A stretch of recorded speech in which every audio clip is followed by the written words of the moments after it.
tried to work something out with their venues in the area, have just bent over backwards to try to help make things right for kids. And so it's, people have been very generous. Unfortunately, the guidance is clear that there are no mass gatherings, nothing over 10 people. So I don't have the guidelines right in front of me, but there's the ODH and the Ohio Department of Education, Ohio Department of Health and the Ohio Department of Education have issued their guidance and the guidelines for graduation, and their recommended, their top preference is completely virtual. Then they do go and give a slightly more lenient option, and then a third, the most lenient option that allows for single-family in-person graduation. That is what we're working on. That does have to pass muster with the Hamilton County Board of Health. We'll be working on that tomorrow, and our hope is to have single-person graduation. That we'll send out information on that on Monday, but we're hoping that will be a great event. And while we can't all be together, we can still, as a small family unit, be there to have that happen. So that's our intent, to try and get that done and be as together as we can. And we'll be getting that all that final information out on Monday once we get final approval. Does anyone have questions about that? I would just say that I know that it is incredibly disappointing for parents and students and families, and I just hope everybody knows that we want to do what's best for the kids and the community, and that the guidance from the government obviously trumps us, and the health and safety of everybody is the priority and of the utmost importance. It is disappointing. Very much so. Forward to going and starting to recognize some of our kids, and our, go and do some sign delivery, and our hope is that should things open up later in the summer, should opportunities come, that we can do some of those other celebratory things that the students missed, and and try and bring some of those traditions into the summer if restrictions would allow us to do that. So we appreciate everyone's patience. It is a hot topic in all the school districts, trying to get it right and keep people safe. That's a tough one. And it seems to change every day.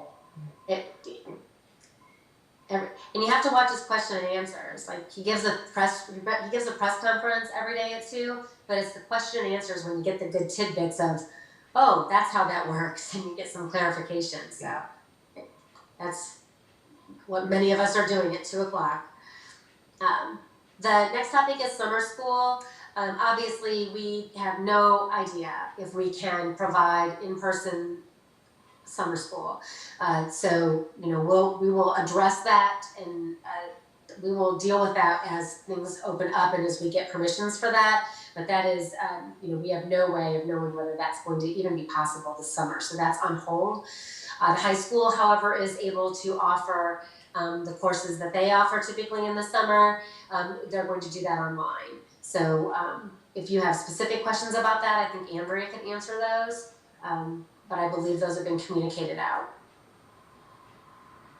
So should people who are applying to summer school for the high school level just continue to mail in their applications? There are people at the high school receiving the mail and taking care of that, forwarding it, just kind of continue as normal and then know that it's going to be online? Yes, high school has chosen to hold all of their courses remotely in June, so that will continue as normal. So anyone, perhaps we might have some 8th grade students whose parents have indicated that they're interested in taking that honors geometry course that's going to be offered this summer. That is still slated to go on. However, it's just split to a remote kind of model. So yes, the answer to that one is yes. So we'll be able to do that. And I think I put this in our board update to all of you if you had a chance to check that. But the summer reading Jumpstart program, that we have slated for August. That's just if more guidance comes out, as Dr. Kraus mentioned. That is certainly kind of just to be determined based upon further guidance. So. And that was a program that was so successful last summer that we certainly would hope we would try to do everything we can to have that program again. But I understand that we have to wait to hear. Yes, it was, and I think Mr. Fancher presented to the board about some of the results and the impact that we saw from that. And while we're working very hard to continue some sort of enrichment and reinforcement for those students, we realize this current situation is going to make that summer kind of divide for some of our struggling leaders even more so. So we are definitely really looking at that and trying to figure out what type of a model might even be possible in August. You have the next topic if you want to just keep going. Okay, awesome.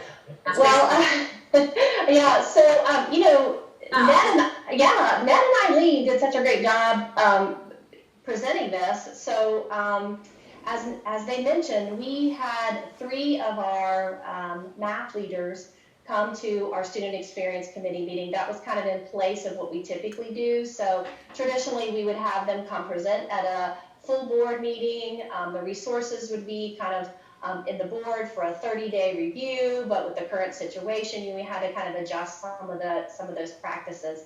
So it was very awesome to hear from the teachers. I think the thing that we always find is when the teachers get the opportunity to explain to the board how passionate and how tied they are to some of these resources, it just kind of exudes their excitement. And I think I saw that when Ned and Eileen, even though it was on this weird screen type dynamic, they were getting the point that those 3 teachers were saying, hey, look, like we've tried all these things out and this is where we're choosing to land. I do want to direct your attention. There are just a couple of documents in board docs next to that first reading of math resources. That first one, the resource adoption final, that PDF that's linked in there. If anybody wants to take a look at that, that's some detailed information about the overview and the process that the teachers engaged in as they were moving through this piloting work. And really, as you just note, it's very nicely lined out. They took it from last spring, started a year ago, kind of identifying some resources to pilot, and then, of course, a year later, they're ready to kind of make their recommendation.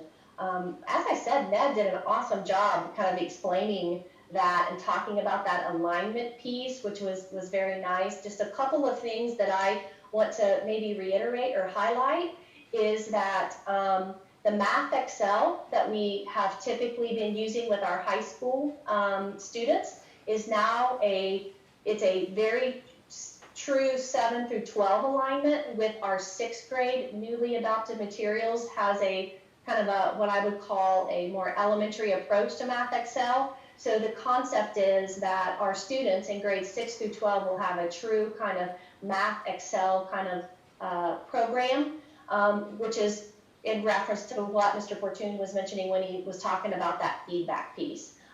We know currently in our environment that we're teaching in now, this remote learning environment, we have found that as many programs and digital pieces that we can use to give immediate feedback gives us the best gauge on how our students are learning. And so I believe that's it kind of all happened at the right time, is that this work was already in place to take care of doing that. As Mr. Fortune mentioned, Pearson is no longer supporting the Digits program. That was our 6 through 8 mathematics.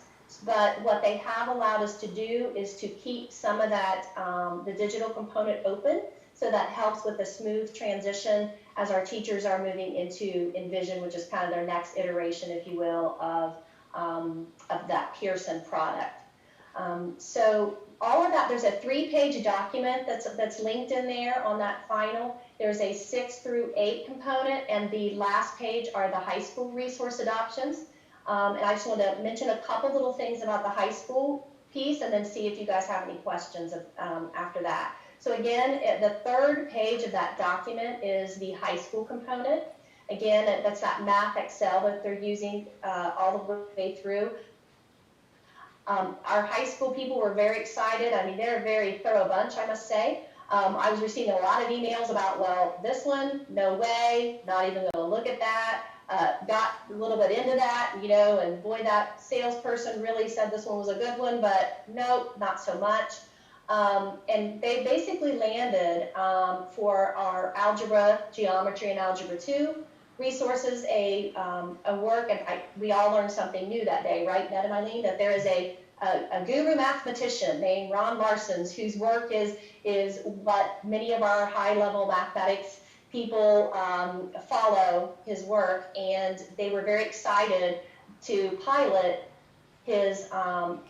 some of his textbooks and his programs. So our high school has decided to go with Big Ideas, which is a Ron Larson, Ron Larson is the author of that. And some of that, of course, has aligned with our pre-calc and AP calc resources that you will see on that document. We're also working on the Larson Elementary Statistics that's linked on there, as well as some pieces that we're embedding for the practice of statistics, which is kind of a digital component to that. The wonderful thing about this, going through an adoption like this, and as Ms. Washburn mentioned, you do get down to where you start talking about, cost and what's thrown in, and of course, they want you to purchase their product, but what I felt like was very important with this is that, our teachers were trying to be very cognizant of funds, and so they would often come back to me and say, like it's this more if we add this print piece, but if we don't take the print piece and we go with digital, then that saves us, $3,000. And so we spent a lot of time going back and forth with the vendors and with the programs to, number one, get the programs that are best for our students and going to be provide the most support. But number two, also stays within the budget. And so when we were able to kind of align everything, on top of seeing that we came in, we're really very excited. So are there any questions? Yeah, sorry. And Andrea, this, just to clarify, the cost for this includes the resources and the licensing for 6 years, correct? Yes, absolutely. So the cost, anytime you purchase that, it's for an extended period of time. So yes, we were able to budget that for a 6-year span.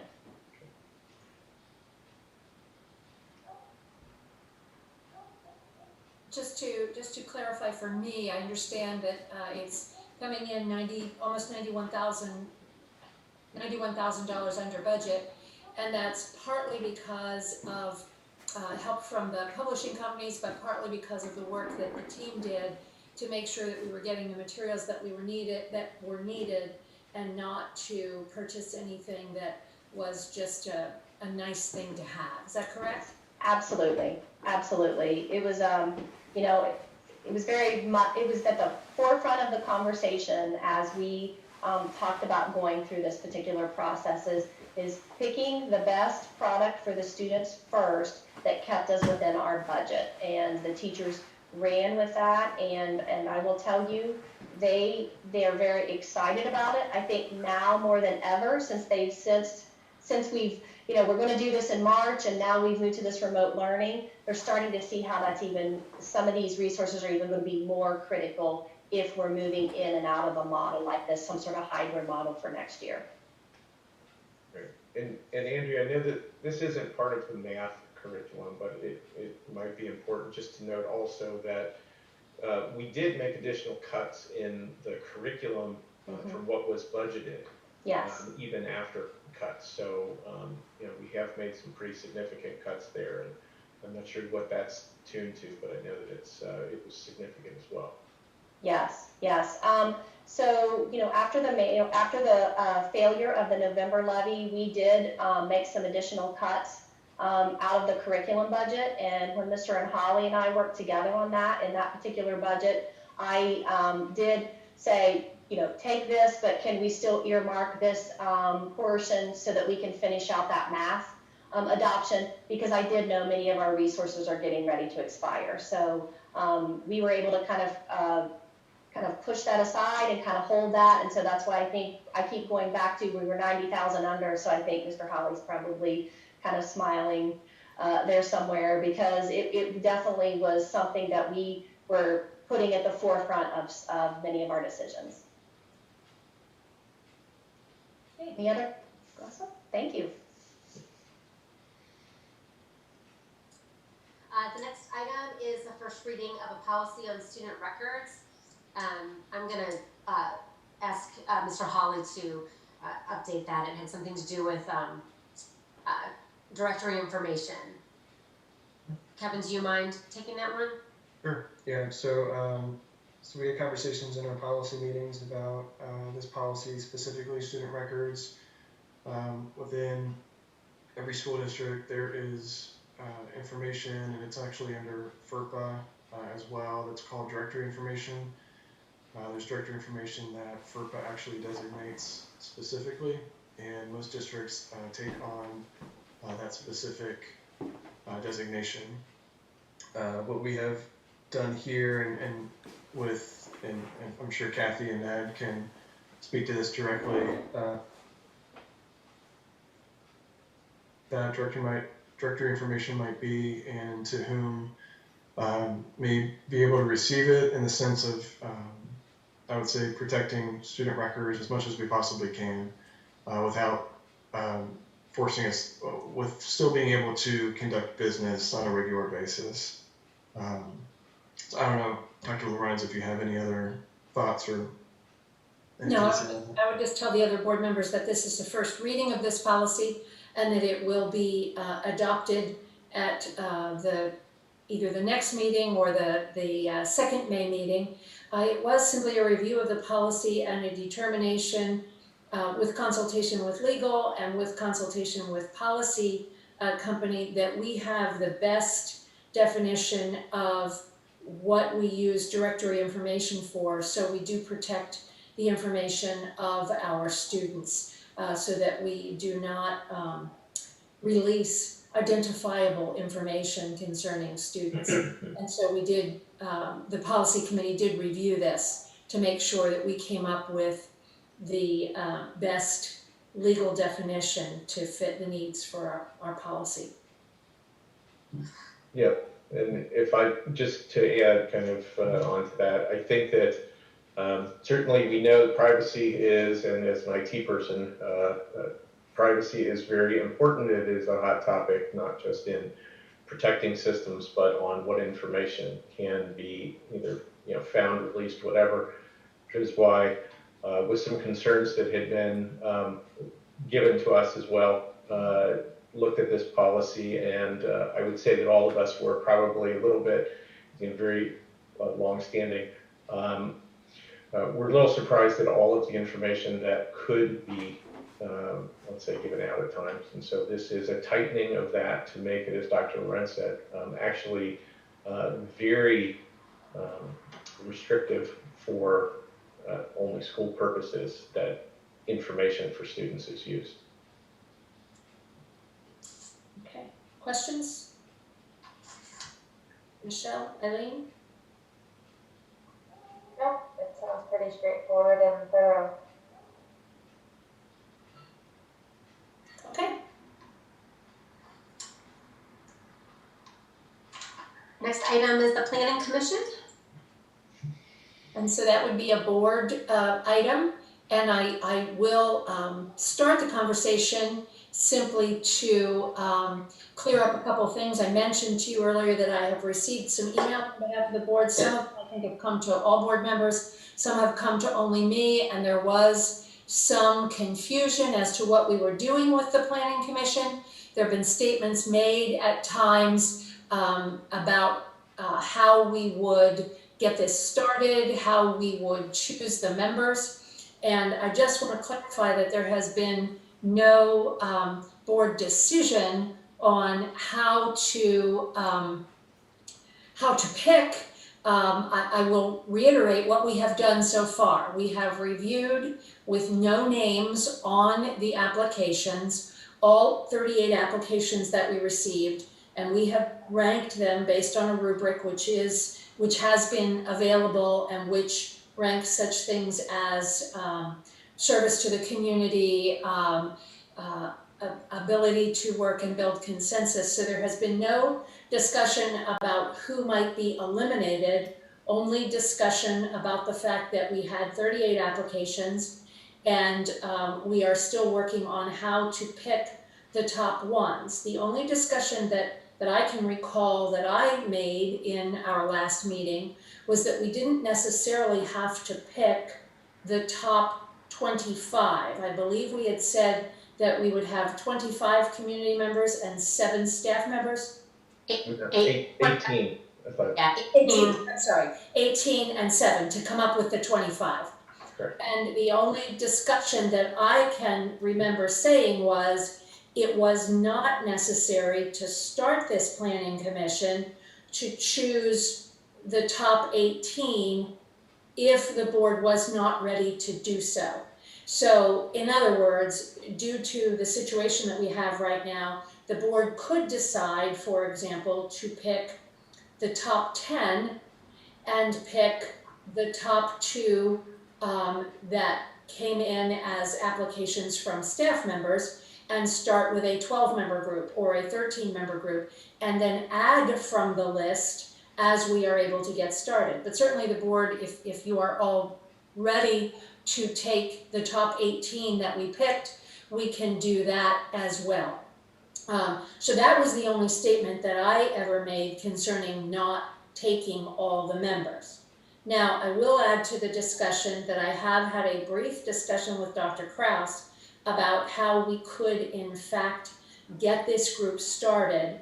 And it is her understanding of the regulations concerning meetings that we could possibly, as early as June, if we make these decisions in May, as early as June, offer some dates for some in-person meetings that would involve all of the safety requirements, the wearing of masks, the social distancing, but that we could, with a group this size, because it is a meeting, it's not just a social gathering of 10 people or more, that we could in fact have some kind of meeting. So if this board desires to get this thing going, I believe there are ways that we can do it. So that's just a preface for the discussion tonight. I believe our task before when we left the last meeting was to make sure that in that middle group, there weren't any people that individual board members wanted to lobby for or remove. And then we need to have a discussion of how many do we inform that they have been chosen based on the rating system of the board. Out of the 38 that we received, how many are we inviting to start? And that's where we would go from here. So questions, discussions, other thoughts? Yeah, I was just going to interject and say that I'm not opposed to taking the top 18. It's just that we wanted to make sure that we did a thorough evaluation to ensure that we had a good representation of the community. So we didn't have all people who sat here or all people who sit here. We want it to be representative and inclusive and move forward with it. Yes, I forgot that part of the statement. Thank you. I guess my opinion is I would personally like to get it started as soon as we can. Obviously, we have restrictions and challenges that we didn't anticipate. But I just think the sooner we can get it together and move forward with it, the better it will be for everybody. Okay. Other comments? No, I would agree with that. I think that there may have been a misunderstanding of what we were talking about when I don't think that we talked about delaying as opposed to, as Ms. Washburn said, making sure that we did then the check of, is it kind of a representative as we had wished in terms of, for example, that we had representation from all 3 counties, that we had representation that was both, male and female, that may have been professional and skilled labor backgrounds, whatever. So we kind of had a mix there. We wanted to make sure with some of that information that as Eileen said, that we weren't, siloed in terms of who we had selected. And at least as far as, past I had done, I'm not sure in that kind of the top 18, 20, I think that was a pretty good mix there that I'd seen. Certainly there was not, from my perspective, we just like the top 10 and we should throw everybody else out and start again with a second round. There was none of that. I know there were a couple we had talked about. Did we want to look in that middle section? Was there any question? I went back and looked, and there really wasn't anything from my perspective that stood out that I would say, nope, we really want to move because of how everything was graded. Somebody to, up to look at it. So I'm fairly well comfortable with anything. I think with where we identified that break in the first 18. Myself, I think certainly we had one that was identified as spouses, and we would have to select one there.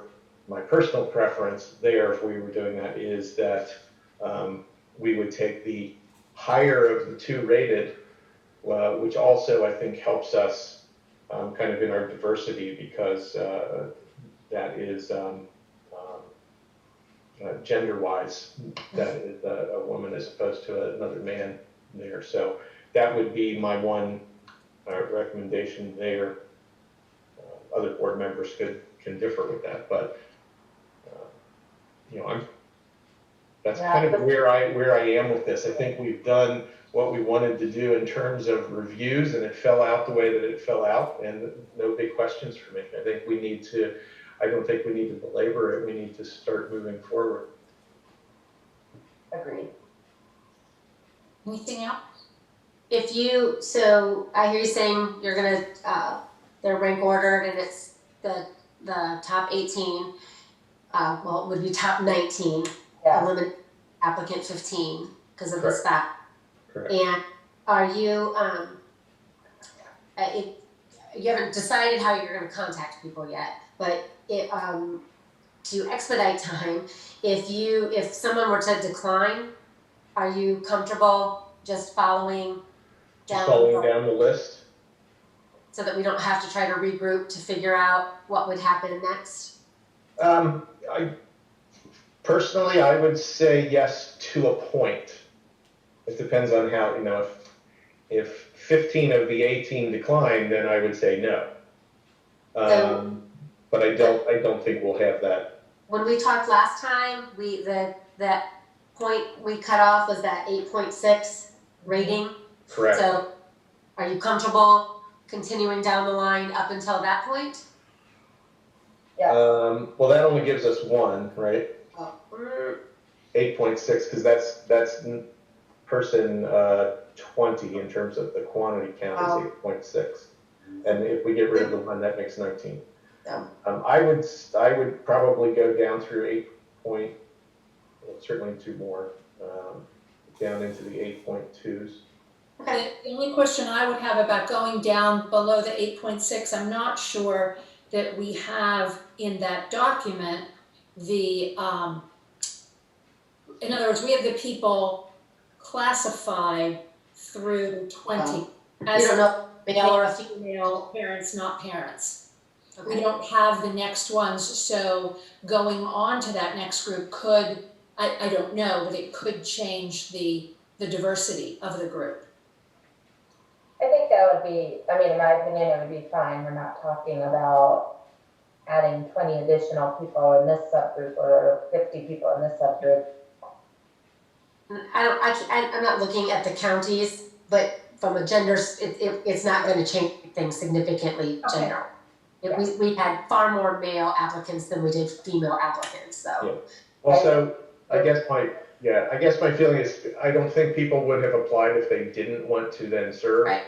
Right. So maybe saying, that we go through just through the 8.4s, which that gives us a 3-person buffer on the 18.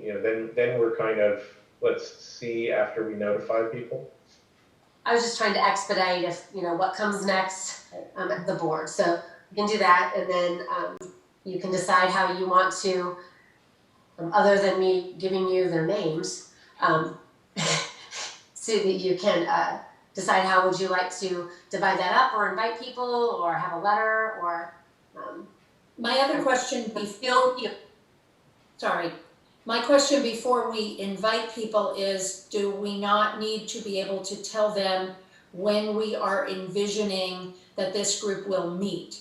Because I think that would affect whether a person would be able to say yes to the invitation or not. And I realize that we're looking at a situation where if we say in the month, we're going to offer a couple of dates, either late May or early June, that may be different than what the commission decides to do long-term. But I do think we need to have some sort of sense of when we're going to ask these folks to meet, so they can know whether they can in fact accept the invitation or not. I say for now, just to get it started, like you said, once they form subcommittees, they can change stuff, but like we meet a certain Tuesday, or in this case Thursday of every month. I think that's a good jumping off point of, every Wednesday or Thursday at this time. And then if that needs to change later on, then that change can be made. I think there's certainly nothing preventing us, I would think, from at least notifying them that they have been selected, verifying that they still want to participate. Okay. And then, we could query on, are you available on a date if things open up? We could position it that way, or also, as we're all getting more and more accustomed to talking to each other on little video screens, I don't know anymore if that's necessarily a bad thing, just to have an initial of this just with a hello, thank you, welcome, and let's get on ideas on how we proceed from here. Do we break up at this point? I don't have the answers right now. I'm just throwing out some suggestions, but I think if we wait until we're trying to necessarily figure out exactly what's the right way to convene, that's going to delay it a little bit longer than it probably needs to be. And I was trying to say something similar, that I think doing it via Zoom, an initial welcome meeting, people can share their visions, ideas, talk about subcommittees, just to get it going, I think would be great. The only question I would ask then is, were you also interested in, I believe there were, Dr. Krause, 5 staff applications, or were there more than that? There were 9. There were 9. So how is the board interested in picking the 5? It's 5, am I right? Or 7? I'm sorry, I'm missing the numbers again. 7. In other words, how is the board comfortable in eliminating 2 of those 9 applications and adding those 7 people to the mix? Were those full applications? We didn't ask about their work history, or they were shortened applications. But they still had some type of input and question answering or something that I would say we should get those and take a look at them. I mean, it's up because my throw stuff at your screens as I say this. Is there any reason we couldn't add 9? Does it have to be 7? Because we have that set number? That was what we decided at the beginning. Okay. I mean, it's I'd still like to look at them Possible. maybe, or have the board look at them instead of just saying, yep, anybody who applied. Yes. Because all of those people. That's what I was implying, though. I didn't mean it that way, Nan. Okay. Not all of them might even still be interested. I mean, it's a different lift right now. Like it's a different, I can't even tell you who, I can't remember even who those people are right off the top of my head to even give you any insight whether any had changed. But I'll scan those and get those to you. Okay, that'd be great. Okay. My personal opinion is that we should stick to the number of 7, that we shouldn't add numbers of staff members. I think we were trying to reach a balance of community members and staff members. So because of what we stated at the beginning, I kind of think we should stay with them, even though I can't remember what those numbers are from one minute to the next. I would be more comfortable staying with the numbers that we stated at the beginning. So then am I hearing the board is comfortable in getting notification out to the top, starting with the top 18 and moving to 19, 20, or 21 or 22 if we need to on the community group, and to getting the applications sent to us of the staff members, perhaps to have a discussion on May 12th to add those to the group, and to maybe in the invitation of the 18 community members, make sure that we get a response back from them that we now pin down when they are available to meet and if they are available to meet via Zoom, because some people's schedules may have changed since they put their application in. Yeah. And see if on May 12th we can set a date to ask these folks to get together. Yes. Yeah, that sounds like a good plan. Does that sound like expeditiously enough? So you want between now and the 12th, you're going to contact everybody and ask them some availability coming up in May. Yes, we decided how we're contacting all those people. But that's going to happen before the 12th. I just wanted to clarify. Yes. Okay. I believe so. Great. Now, what we have in the applications where the names were removed, we do not have emails. We have phone numbers. Is that correct? I don't have an application in front of me, so I can't. Wait, I have one. Okay. Oh, yeah, hold on. Yes, we have phone numbers, but no names. Now, were there names on, or sorry, were there emails at all on the application anywhere that then were redacted, or just we didn't get emails, period? I don't see a place where it even asks for that. Okay. Okay, so they have to be called. In order for a board member to make calls, and notice that I have not raised my hand yet to say that I will make 18 or 20 phone calls yet, I would need, or whoever is going to make the calls would need applications with names on them. Oh, of course. Call number 1, number 2, number 3. Is a call better than sending a letter? Well, I mean, I'm sure it probably is, but I'm just throwing that out there. Is it an official letter to the? I can make the calls if you guys get me the names. I don't know. Perhaps a letter is a way to go. How quickly, though, in our state of office work now, how quickly can we get letters out? Why don't you do both? We could, it's going to take the more you write a letter, you're going to want to put details in it. So we can work on a letter, but why don't you call too? And then at least you get that moving and we can follow up with something official, or if we can't reach somebody. My thoughts. I'm happy to give them a call, and that way if there's somebody who isn't interested, we'll know that and we can move forward with the planning of days and times. I appreciate that. I was going to suggest we could split them up to call, but you're correct. If we split up the names to call, then we don't know who has said yes when. We have to organize that somehow. Is everybody all right with Mrs. Washburn calling the names on the list?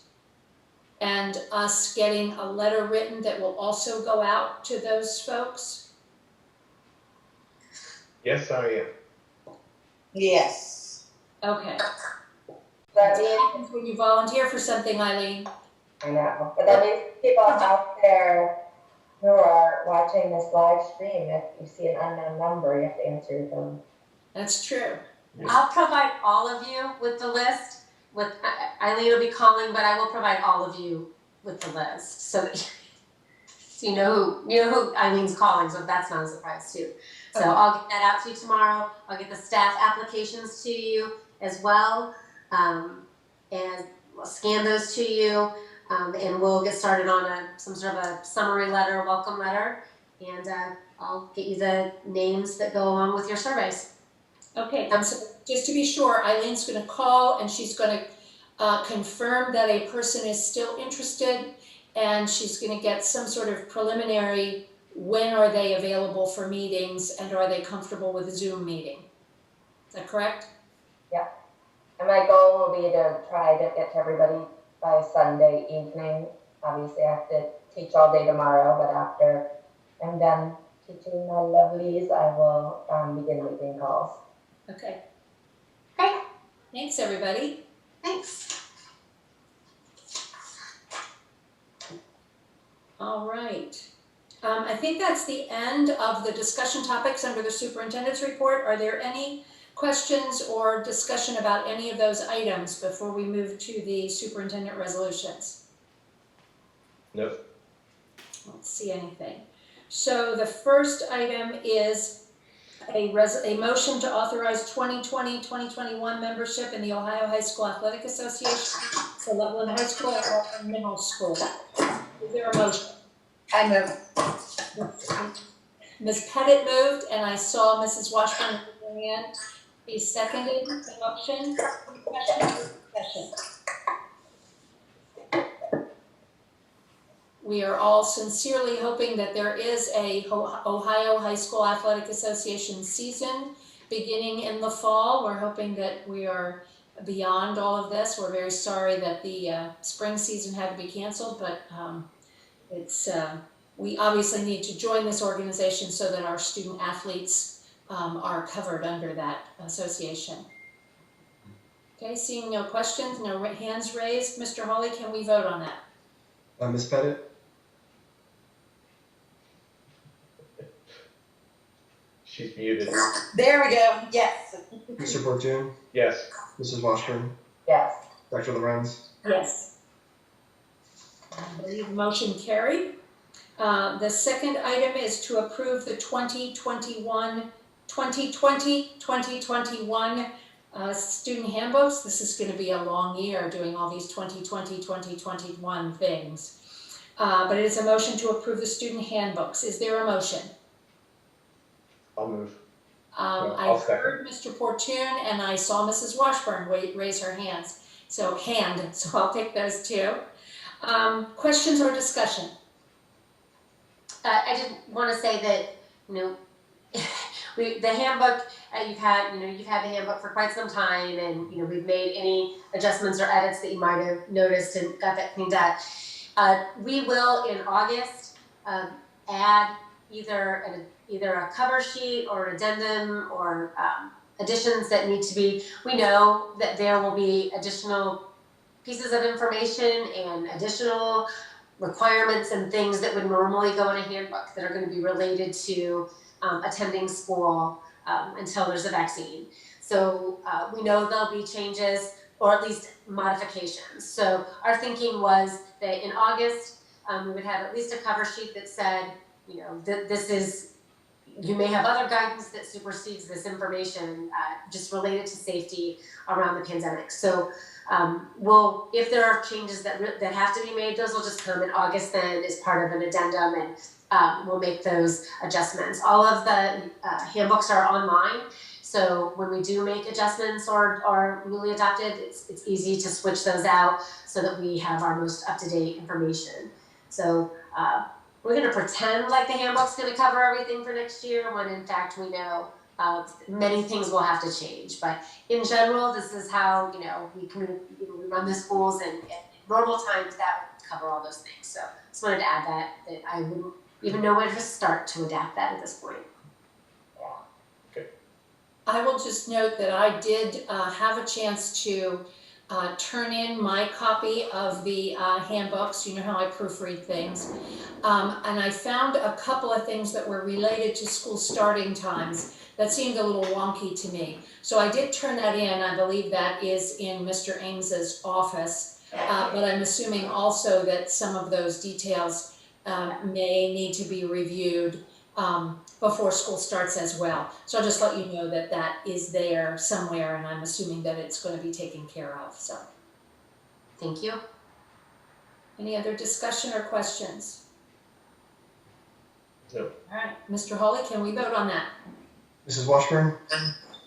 Dr. LeBron? Yes. Ms. Pettit? Yes. Mr. Fortune? Yes. Motion carried. Then we move to the treasurer resolutions portion of the meeting. But first I will ask Mr. Hawley if he's got a report. He certainly has a report. I thought there was a report. Where is it? I guess most of his reports are under 7.5, the financial reports, but they're all in board doc. So, Mr. Hawley, do you have a report for us, discussion items before we start with the resolutions? So I actually will address it more when we're on 7.5. Okay. So we'll just go that way. Okay, are we going to then have a motion to approve 7.1 through 7.10, and then during that motion we will have discussion with your report? Yes, and I do want to point out on 7.11, under recommended action, it does say 7.7. So just that we will make that change. Where's that? So if you look under 7.11, it says approval of treasure item 7.1 to 7.10, but under the language,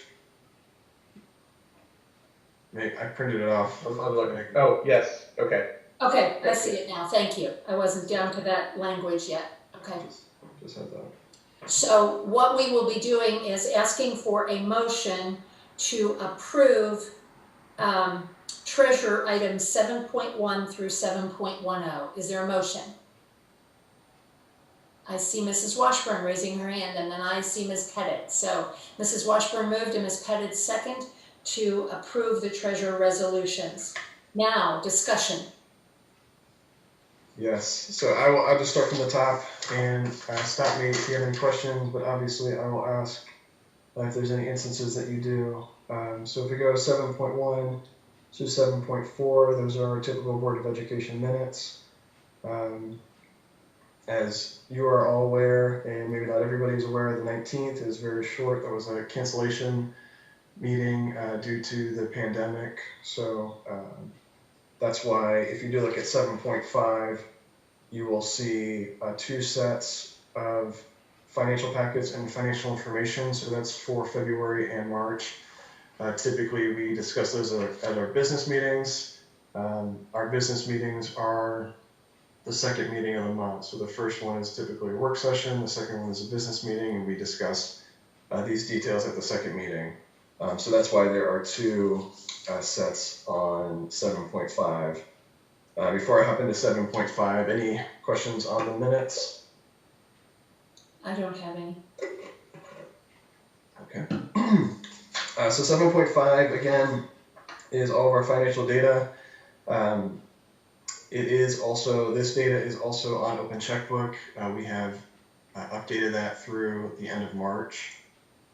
We have added that to the end of the month process with my assistant treasurer to make sure that that is up to date every month. So that will be updated monthly. If there is any discrepancy on that, that is completely by mistake, and we will make sure that that's being updated regularly. So we do check Open. Mr. Hawley, maybe you were going to complete. How much data do we have in Open Checkbook at this point? Yeah, at this point in time, we have 5 years plus the current year. So it's 5 years of past information plus a current. And let me just confirm that really quickly.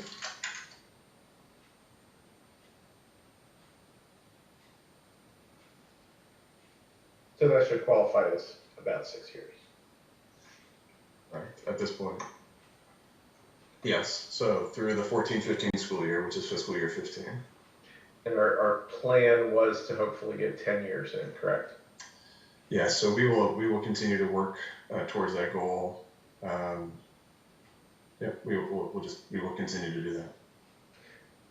Do you know, I mean, it's hard in this environment with everyone remotely to ask for ETAs, but are you able to make progress, at least in this environment, still on that with other duties?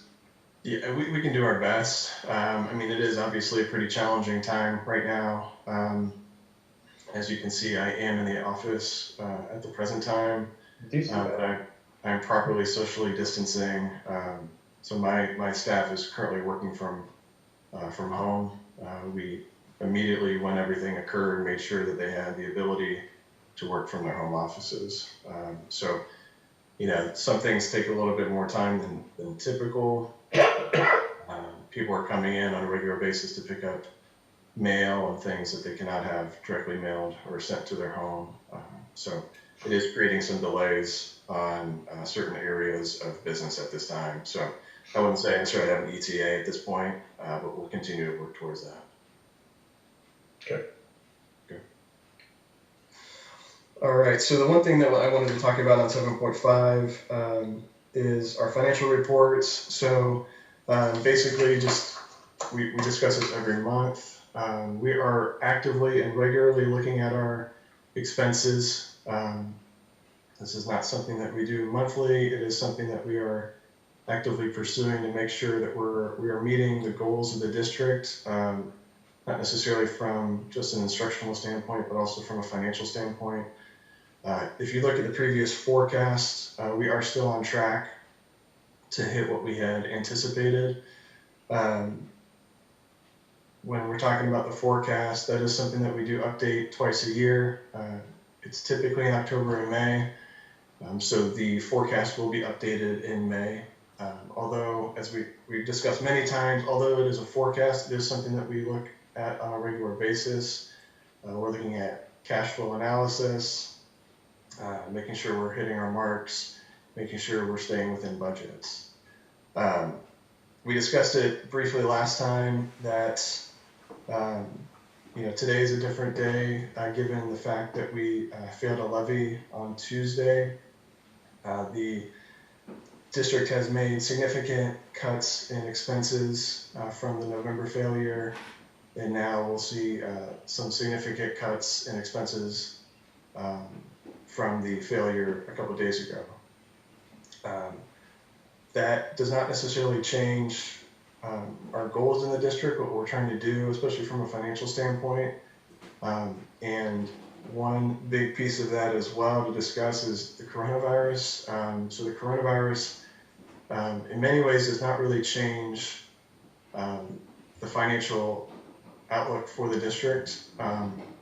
In many ways, it can actually make it look a little bit more precarious. So I think the first point that I want to bring up, and again, we will discuss this in greater depth next month, is that we still do have a revenue shortfall. That is still the world that we live in, despite the cuts, and we'll see that in greater depth next month. One thing that I think is important to discuss when we're talking about the coronavirus is, although buildings are closed, we are still providing services. We are a service organization.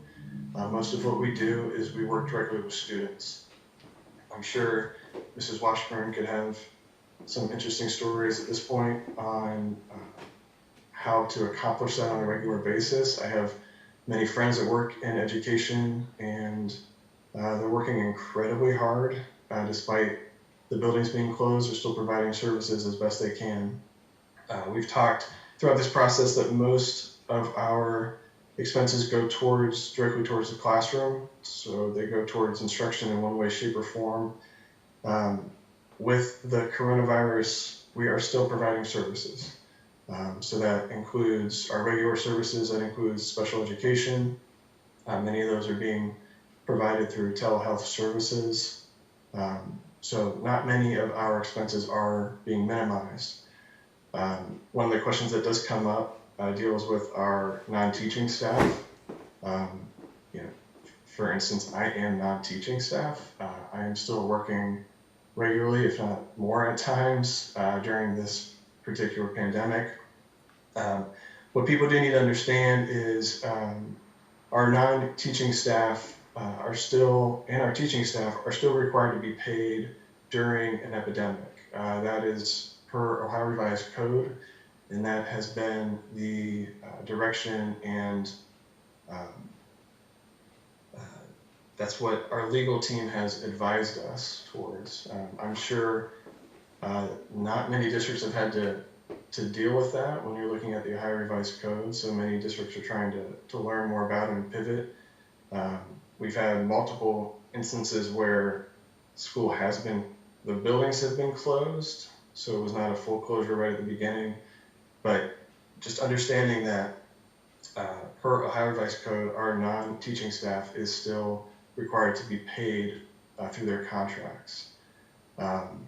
Many of those staff do not work through May and actually are picking up where they can. So they are not necessarily just sitting at home. They are doing things, and again, Dr. Krause could speak more directly to many of those things. They're picking up in areas and in instances where we never had originally anticipated they would. One group that I do want to talk about specifically when you're talking about that is our food service group. And I think this kind of gives a little bit of an idea of when we are looking at our 5-year forecast or future projections of how this could change some of what we do.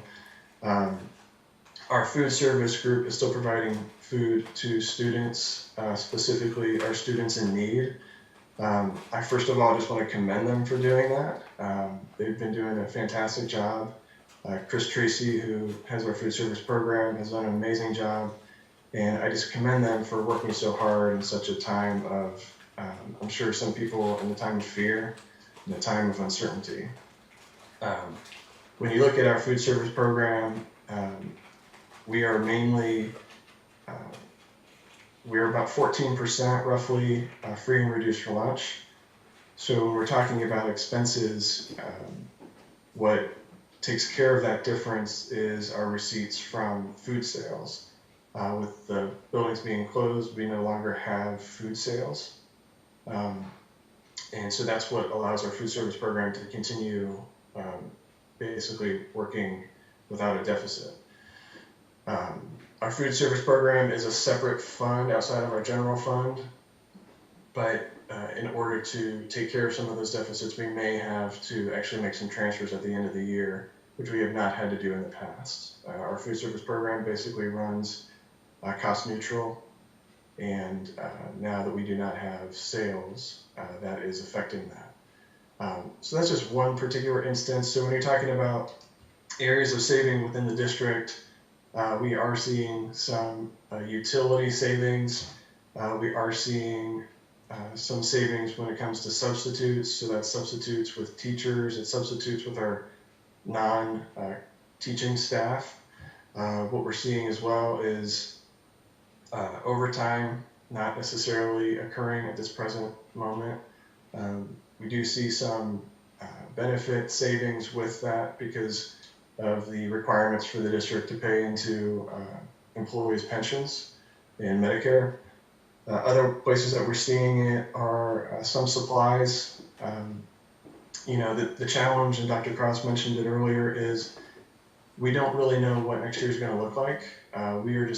We are working towards many different scenarios, but still have to prepare in the sense that next year will look normal.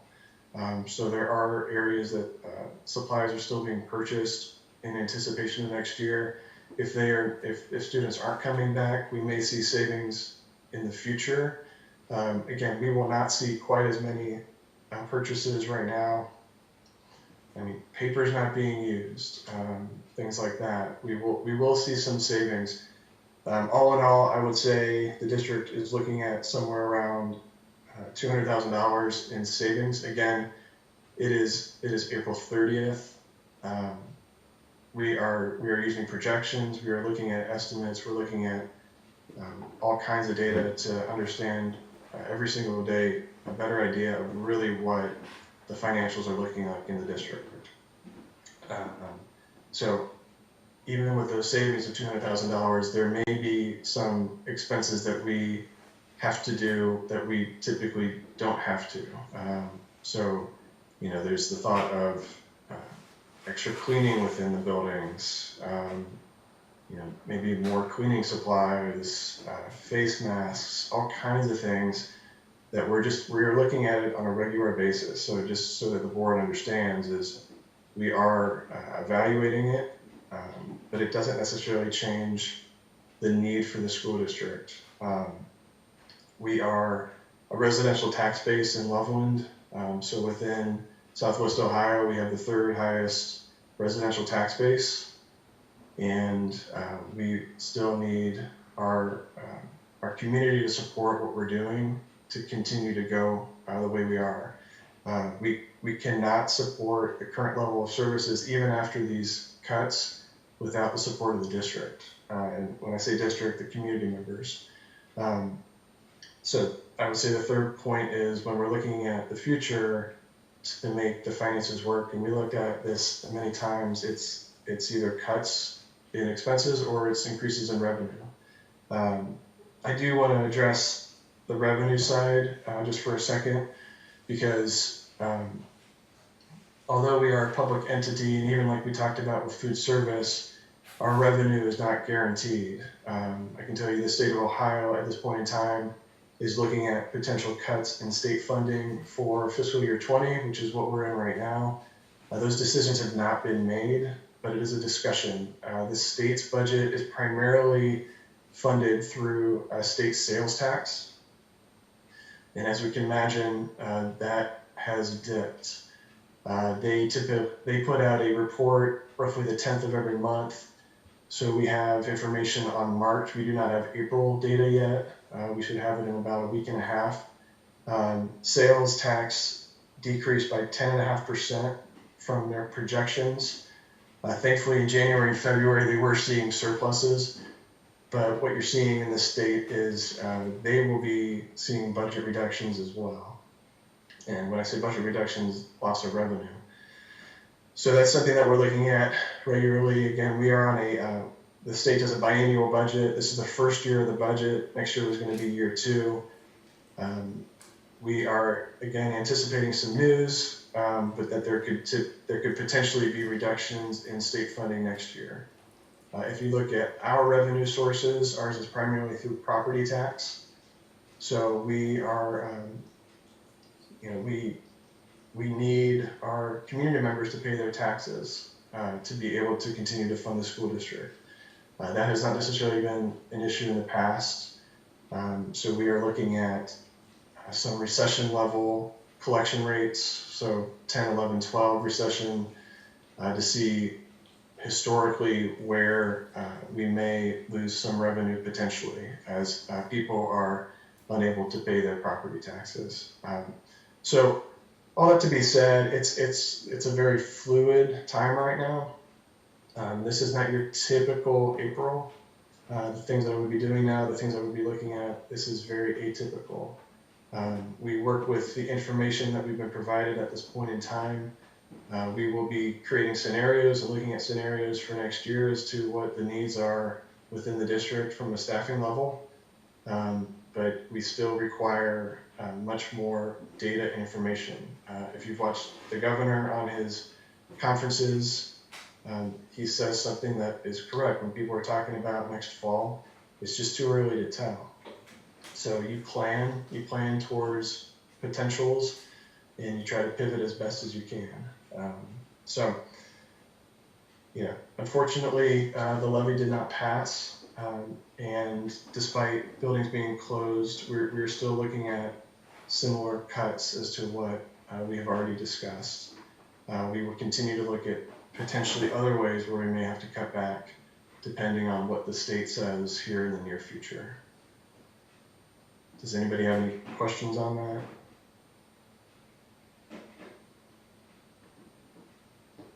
Questions? Muted again, sorry. Kevin, remind me state funding, what's our anticipated state funding for the year, just level-wise? Yeah, so state funding would be roughly about $13 million. Just a little bit over that. It depends on what categories you put in that, but it's called unrestricted aid. Yeah. So it's roughly 13 million. Again, if those who are watching are unfamiliar with our fiscal years run July to June. So there's only 2 months left in the fiscal year. That would be, I have the pleasure of working on a couple committees with the state level. I was on a committee call just yesterday with an individual named Aaron Roush. He works in the finance department at ODE. And he wishes, as many of us do, wishes we had much more information at this point with multiple areas of our lives. Unfortunately, the state does not have anything at this point in time. A lot of that does require the legislature to come back, and I believe they are coming back next week. So we'll see what if any actions they do take. I think in many schools we are anticipating at minimum next year could have reductions. There's a lot of talk about the rainy day fund. So the state of Ohio has a rainy day fund. But if you've heard the conference calls with the governor, the assistant governor, it's John Husted has said he's deputy? Lieutenant. I'm sorry. So the lieutenant governor has stated that the potential shortfalls within the budget could be twice the rainy day fund. The rainy day fund is about $2.7 billion, so that gives you an idea of what the state is looking at. Okay. So the key takeaway is, as you said, it's fluid. We have to make decisions based on today, what we know, the best information we have today, and plan conservatively. Correct. We are always looking at ways that we can save money within the district. We've had conversations as an administrative team, even recently, as other ways that we can look at opportunities. So we are actively pursuing that. But again, there's just some unknowns. So we'll do our best with what we do know, and we'll anticipate and evaluate and then execute as best we can as well. I would just ask, and I don't know if you know the answer to this question, will we have information in May as we begin to work through some of these cuts that we need to institute? Will we have sufficient information to have a reasonable discussion on next steps as far as another levy is concerned? I understand what the timing requirements are of putting another levy on. My question is, in the uncertainty, will we have enough information to begin some discussion on how this uncertainty is going to affect the next levy request and when it would be and what it would be? Yeah, that's a great question. And so that was something I was going to bring up as well, is maybe putting a question back, or what are the things that the board needs or requires to be able to make that decision. So think on that for a second. Just to answer your question, Dr. Lorenz, is, again, to say the same thing the governor says, I just don't know. We have the data we have at this point. The anticipation on some of the budget cuts from the state level was hopefully going to be last week. They're anticipating maybe late this week. Could be next week. There's still some other things. There are some, I wouldn't say opportunities within the district, because it's actually, so a lot of this CARES Act, or ways that the federal government has worked with public service, has not been us actually applying for that. So we are not eligible for a lot of the ways that the CARES Act or the federal government has supported private businesses. The state of Ohio has been eligible for that. So the state has put in an application for the CARES Act. That will be through what's called Title I. That's a federal grant that goes to the state. We anticipate some money coming through that, but it will not take care of any. It's not a windfall. The purpose of it really is to support any additional costs that have been incurred because of the pandemic. Again, it will not take care of that difference. So I just wanted to address that really quickly as well. So we have not seen that allocation.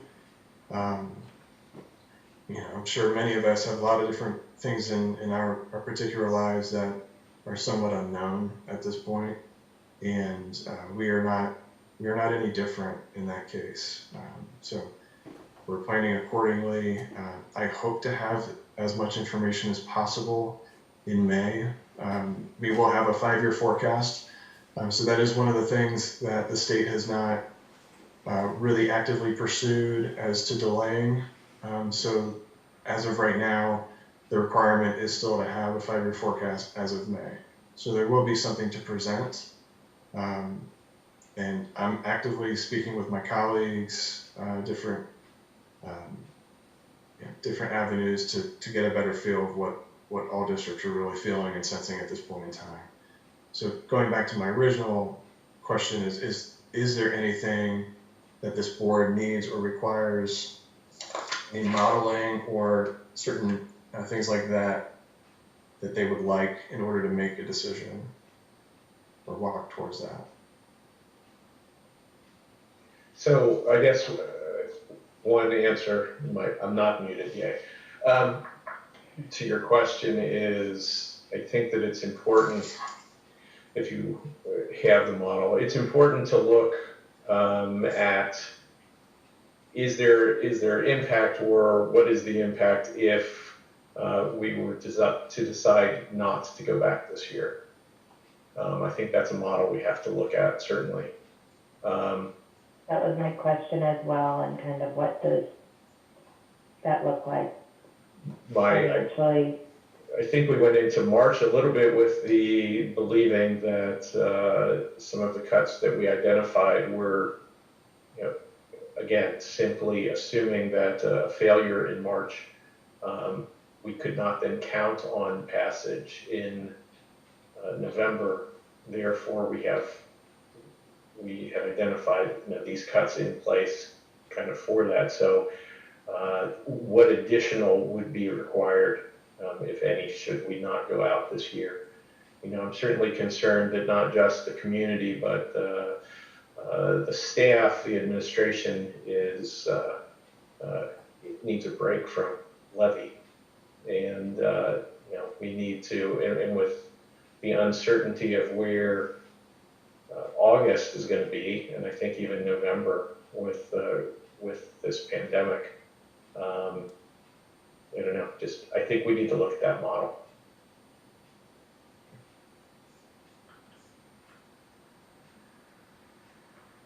I'm also thinking that as much as we can get of any changes that have happened, you mentioned perhaps $200,000 in savings. I know that's not a big amount in our budget, but it does carry through year to year. I'm wondering if in May we're going to be able to talk about any savings we've realized, as well as any changes that are forecasted in perhaps a technology budget, that are forecasted perhaps in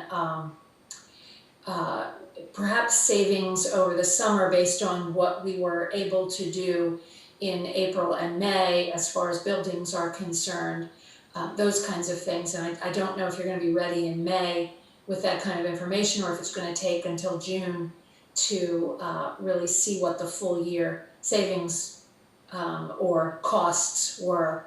And then, of course, we need to know what the state will do as far as their funding is concerned, what we're going to realize or not realize there. I'm also wondering, and I don't know if this is possible, if it's possible to have modeling based on a couple of scenarios going back to school in the fall, if we go back just as was typical, or if we go back part blended and part in class, if we go back, I don't know, I'm just thinking out loud with certain offerings not being given, perhaps the number of full day kindergarten classes that we have, those kinds of things. Are we going to be able to have sort of possible scenarios of what's going to happen when we go back to school in the fall? I know you can't say what we're going to do, but if we go back the way we started last fall, here's what the cost will show up on the 5-year forecast. If we go back with some sort of blended, here are the increased technology costs, here are the savings in building utilities, that kind of thing.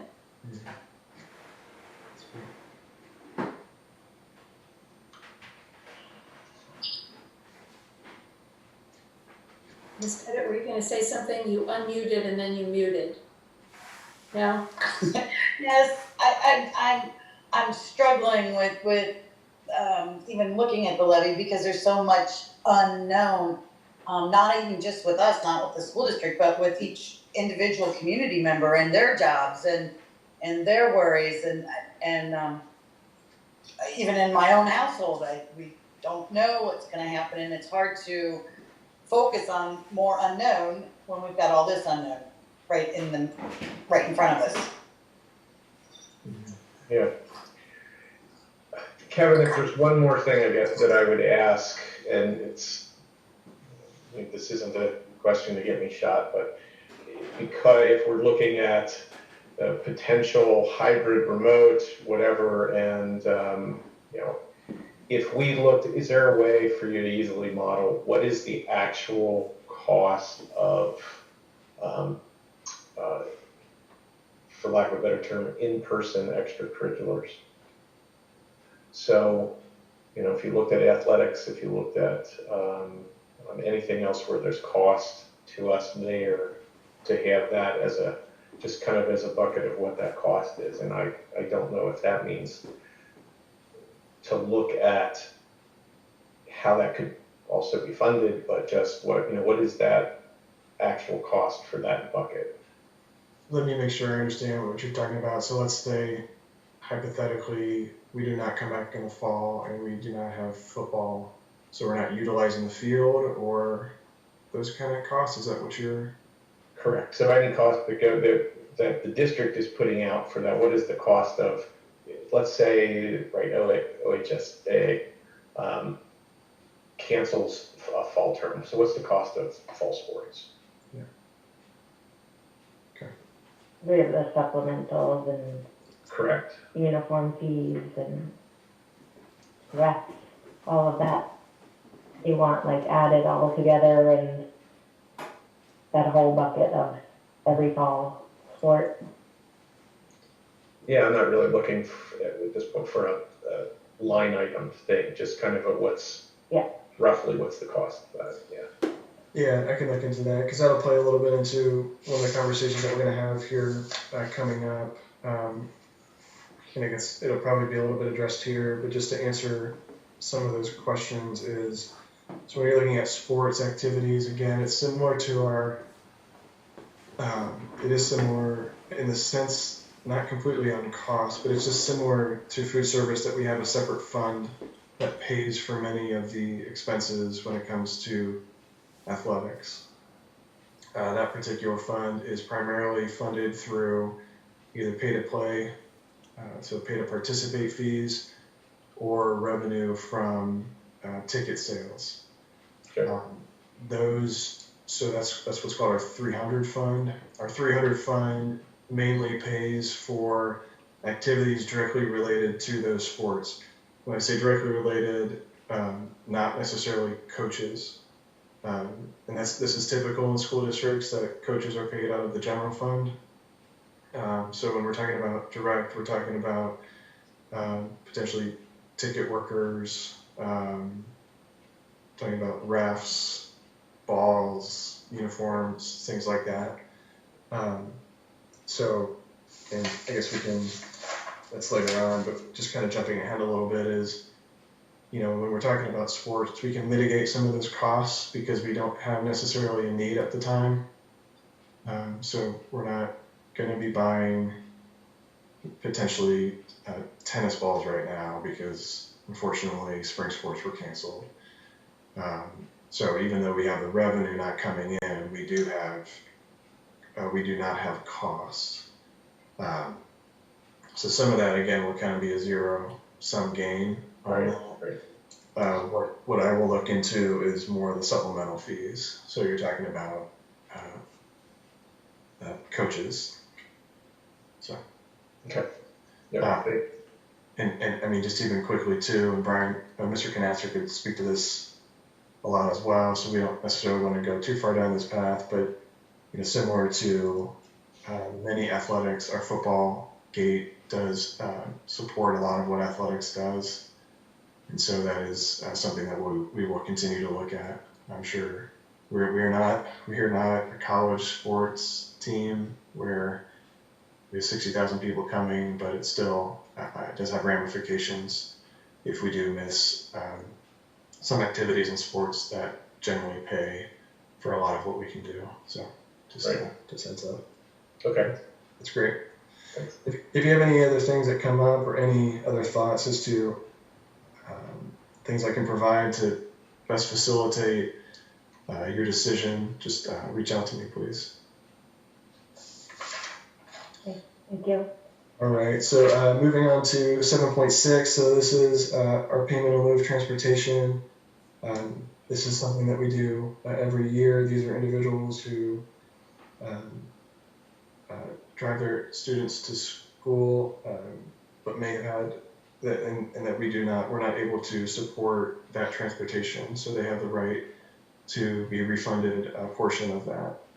This is per Ohio Revised Code. It is $250 per individual. As you can see in the list, it's not many people. So if you have any questions about that, please let me know. 7.7, so this is our certificate that we send to our local auditor, so that's Hamilton County in this particular case, that we send it to. Despite being in 3 counties, we send it to Hamilton County. They're the main auditor. And basically this is just our budget going forward. You can see in board docs where any updates were made or changed. You will see when you look at it, as we discussed this evening a couple of times, that there's multiple funds within the school district when we're talking about our main operating account and where primarily tax revenue goes. That's our 001, which is our general fund. You can see that has been lowered by $300,000. That was actually because of cuts to budget that we made because of the November failure. So that is represented there. And you can see most of them are lower. The ones that are higher are accounts that are what we'd consider either a grant or cash accounts. So they are funded by revenue coming in. So that is not taxpayer money. Any questions on that? Okay. So 7.8, again, this is something that we are required to do every year. So this is the tax rates that are sent to us by the auditor and the budget commission. So this is our local property tax revenue. This is what they anticipate that would be for this upcoming year. That is reflected within our 5-year forecast. We do it a little bit differently because we know no matter what district it is, there are going to be some delinquencies. So we do look at historical trends on that. Just one thing to point out to you on that, if you look at the rates on there, that is the full voted millage. That is not our effective millage. Again, a little bit of education on that is when a levy is passed and as home values increase in the district, the actual millage decreases over time. That's called your effective millage. So those numbers are the actual voted millage. The bond millage actually is regularly changed over time by the auditor and that will go away in 2024. So just a FYI on that. Okay. So anything unexpected in this from that you have from him? No, not at all. So 7.9 and 7.10 are relatively similar, but we'll touch upon 7.9 first. So this is the refund of full-day kindergarten and preschool tuition for the month of May. We discussed at our last board meeting to refund half of March and all of April for both of these programs. The reason why was because we cannot necessarily support what they were originally intended to be. We are still providing services as best we can to those particular individuals. We do have a half-day kindergarten program and a full-day kindergarten program. Again, Dr. Krause could speak more intelligently to this than I can, but our full-day kindergarten that does not necessarily have anything extra special or above and beyond what our half-day kindergarten is doing currently. So we did not necessarily see it as something that we should be charging a fee for. Preschool, again, we just did not see that was an area that we should be charging tuition at this point in time. We really do firmly believe that a lot of the gain in preschool is social and emotional, so it's interacting with one another, and we are not able to interact so well with one another at this point in time. So this is basically just a continuation from what we did in April, since the governor had made the decision to close school buildings after our last board meeting. So any particular questions on that? No, I would say I know you didn't mean it this way. You said afternoon kindergarten isn't doing anything like above and beyond or special. I know that you didn't mean it in a way of there isn't value in it. It's just similar to what you said with the preschool. The social emotional piece is missing then, and we can't provide that from home. Correct. Yeah, I apologize if as a numbers person trying to talk about instructional goals and things like that. I'm working on them, Eileen. I'm trying. That's why I said I know he didn't mean it that way, so I just wanted to clarify.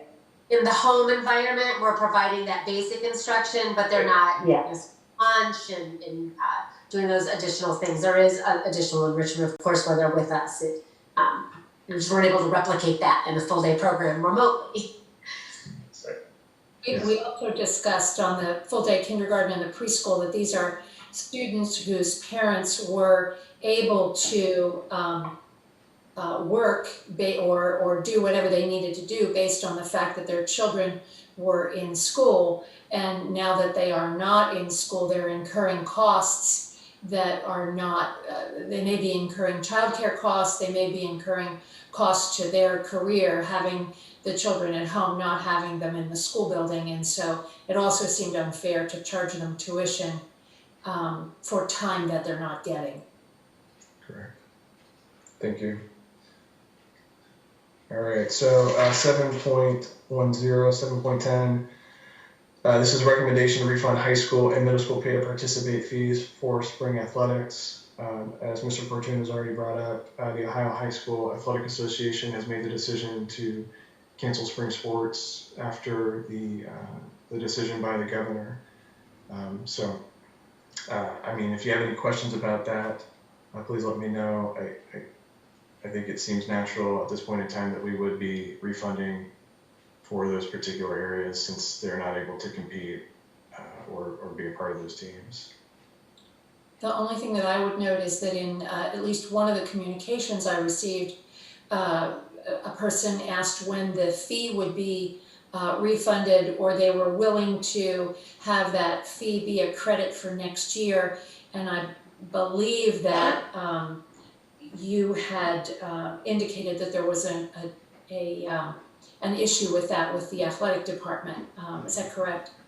Yeah, so we discussed that at length with the athletic department, and their preference would be that they would be refunding it. There's multiple different reasons. You know, when we're looking at sports, I was an athlete in high school and chose not to play a sport one year, and so we would have had to refund what I paid in general. So there's a lot of bookkeeping in that particular case. One thing as well is with the previous failure in November and now the failure in March, there is going to be an increase to the pay to participate fees. And so we would still be going out requiring individuals to be sending in the difference between what their credit was versus what the new actual fee is. And so athletics preferred that we would just kind of cut off that at this point in time, send back money that is due to individuals, and then cross that bridge next year once we're actually in sports. Again, maybe even to sum up Mr. Fortune's earlier question, we just don't really know what the fall is going to look like at this point in time as well. And so we just think it is the best idea, and especially the athletic department thinks it's the best idea just to refund those funds. Thanks.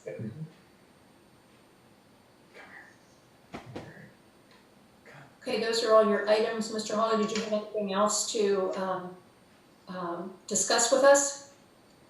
No, I did not. And actually, if you look at the agenda, it does show that there was a motion on 7.9 and 7.10 individually, and that was not intended to be that way. So.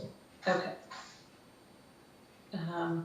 Okay, so what I have in front of us is a motion that has been made and seconded to approve treasure items 7.1 through 7.10.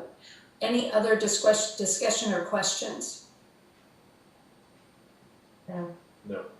All right, Mr. Hawley, can we vote on that, please? Yes. Dr. LeBrun? Yes. Ms. Pettit? Yes. Mr. Fortune? Yes. Mrs. Washburn?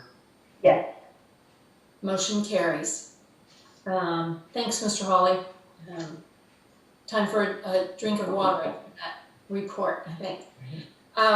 We now move on to the Assistant Superintendent of Human Resources. There is a list of agenda items for Human Resources in your agenda, and it would be appropriate to have a motion to approve the resolutions, including resignations and employment for certified, classified, homebound, substitute, and supplemental positions for the 2019-2020 school year. I see Mrs. Washburn moving and Mr. Fortune seconding. Mrs. Whaley, do you have any additional report for us on that? I do not have any additions from when we submitted the agenda. However, I wanted to just make mention that several of the resignations due to people moving out of state and taking jobs elsewhere have reduced the number of staff members that we will need to RIF as a result of the failure. So that that always makes us feel better, because we don't want to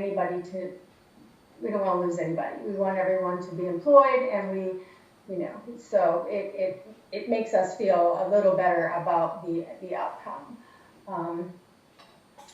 But there are no additional additions, so if you don't have any questions, or if you do have questions, now is the time to ask them. Any questions or comments? No. Lauren was here. Yeah. Since you mentioned the riffing, Mrs. Wiley, I will just make note that there will be discussions in May concerning changes in employment based on cuts that will need to be made. So those discussions and resolutions will come in May. Correct. We're hoping to bring them forward in the first meeting in May for the resolutions for reduction in force, the resolution for suspending transportation, and the reductions in the classified staff as well. We'd like to do those at the first, and then the second meeting in May would also be contract recommendations.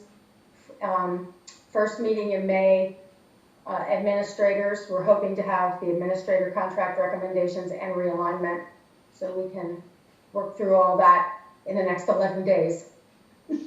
Yes, okay, thank you. Yep. I don't see any other questions or discussion. So, Mr. Hawley, can we vote on that? Dr. Lorenz, Yes. Ms. Pettit, Yes. Mr. Fortune, Yes. Mrs. Washburn. Yes.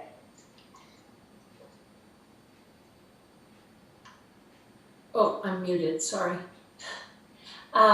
Any other business that needs to come before us before we enter into, before we entertain a motion to enter into executive session?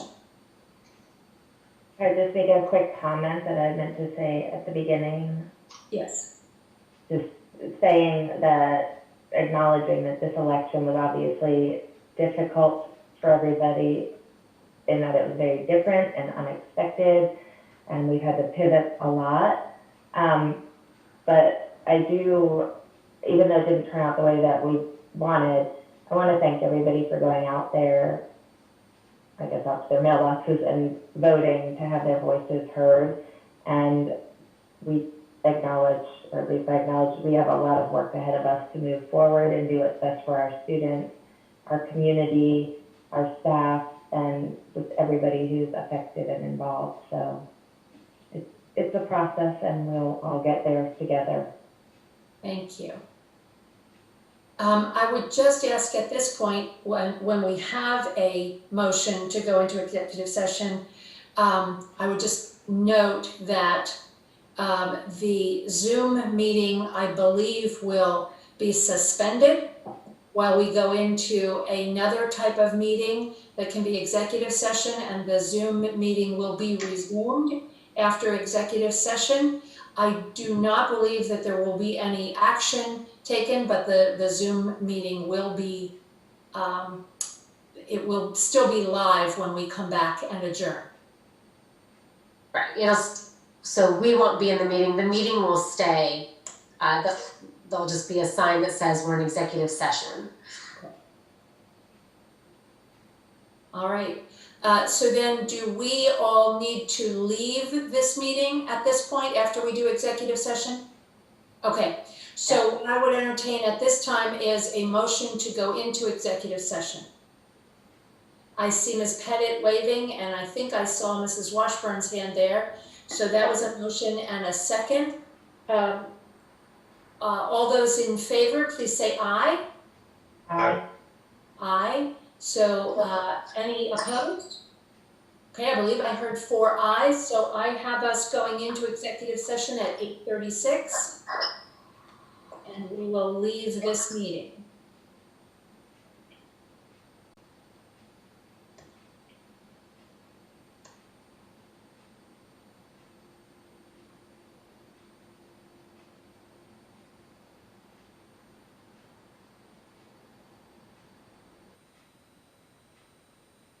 Ned, are we the only ones here? No, everybody's, Oh. except for Kathy.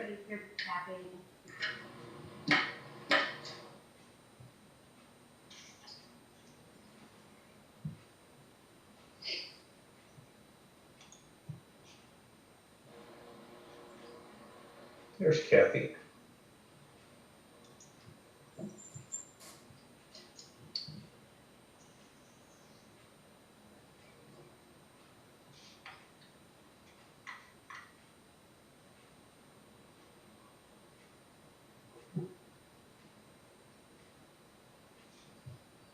Do I see that everyone is back in the meeting? Yes. I believe so. Okay. I appreciate your patience. We have returned from executive session. Time I have is 10:06 p.m. We were in executive session as per our meeting agenda that was in board docs. And I do not believe there is any other business that needs to come before this board. Is there a motion to adjourn? I move. Ms. Pettit moved, and I Second. Fortune waved, so Mr. Fortune seconded to adjourn. Mr. Hawley, can we call the roll on that, just because we're back in a funny system here? Yep. Mr. Fortune, Yes. Mrs. Washburn, Yes. Dr. Lorenz, Yes. Ms. Pettit. Yes. All right. Motion carried. I have this meeting adjourned at 10:07. Thank you all. Night. Thanks. Good night.